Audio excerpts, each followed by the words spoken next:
Hello everybody and welcome to the Daily Splat. Now then, today's video, I thought we'd talk about Christmas food today because this is video number 9 in our 12 video series, getting towards the end now. Whew. Anyway, so yes, Christmas food, something that's obviously very important to, well, Christmas. In fact, you could even say it's, one of the main things, with the exception of course, remembering the baby Jesus and, of course, the presents. Food, very, very important. Of course, in a lot of countries, the traditional meal to have is a turkey Christmas dinner. Big roast turkey, done to perfection. Obviously, with all the trimmings, well stuffed, with lots of roast vegetables and roast potatoes or mashed potatoes. Lots of gravy, some cuts of pork, Yorkshire puddings, all that sort of thing. Obviously, a lot of this food was quite hearty, and it probably relates back to the time when we are looking for our Christmas traditions in the Western world. But obviously, Christmas takes place in the middle of winter in the United Kingdom, in Europe, and North America, and well, Asia. But in terms of where we're getting the traditions from Europe, it was the middle of winter, and if it is, as it is believed, Christmas was originally a pagan festival which got wrapped up in the Christian church, the bits from the pagan festival that might have been borrowed in the celebration of the birth of Christ are the people getting together and eating bit, because it's halfway through the winter, it's pretty bleak. What should we do to pass the time away? Well, it's we've got 4 hours of daylight or whatever it is. Let's get together and get absolutely drunk and really eat a load of food just for one day. It's a really good plan. It is quite nice. Of course, it's not necessarily a viable, I suppose, in that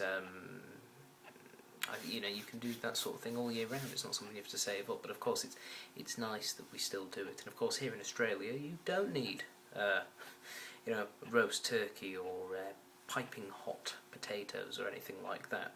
Although, I will admit, my family still do. And lots of families still do, so far as I know.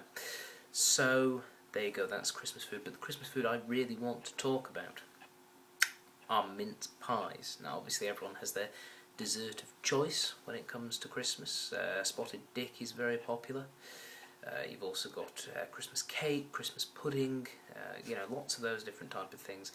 My favourite is the mince pie, maybe with custard, but honestly, it doesn't matter, because mince pies just by themselves are perfect. I haven't had a mince pie since I got back from the UK, because obviously in the UK, the whole Christmas thing starts a bit, seems to kick off a bit sooner, all the celebrations. And when I was in the Manchester markets, there was a stall that was doing mince pie and mulled wine for, I think it was £5, although it was only £3 if you gave the cup back.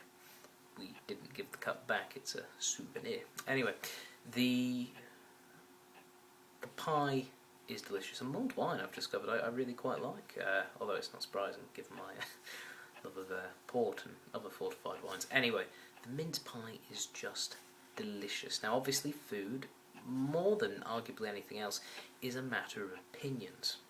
For example, I don't like mashed potatoes, and a lot of you will be going, what? But they're the best thing ever. I know equally that whilst I'm, going, oh, the mince pie, isn't it just fantastic? A lot of you will be going, blah, no thanks. So, if you would like to make this a bit more of an interactive experience, because, this is the internet and we can do this, why don't you let me know what your favourite Christmas foods are? Obviously, you can leave your suggestions down there, if you want. Don't have to. I'm not, holding a gun to your head or trying to force feed you a mince pie if you don't want it. Yeah, just feel free. Anyway, we're coming towards the end of these videos. What happens tomorrow? I don't know, but I'll talk to you then. Bye! If it works, there we go.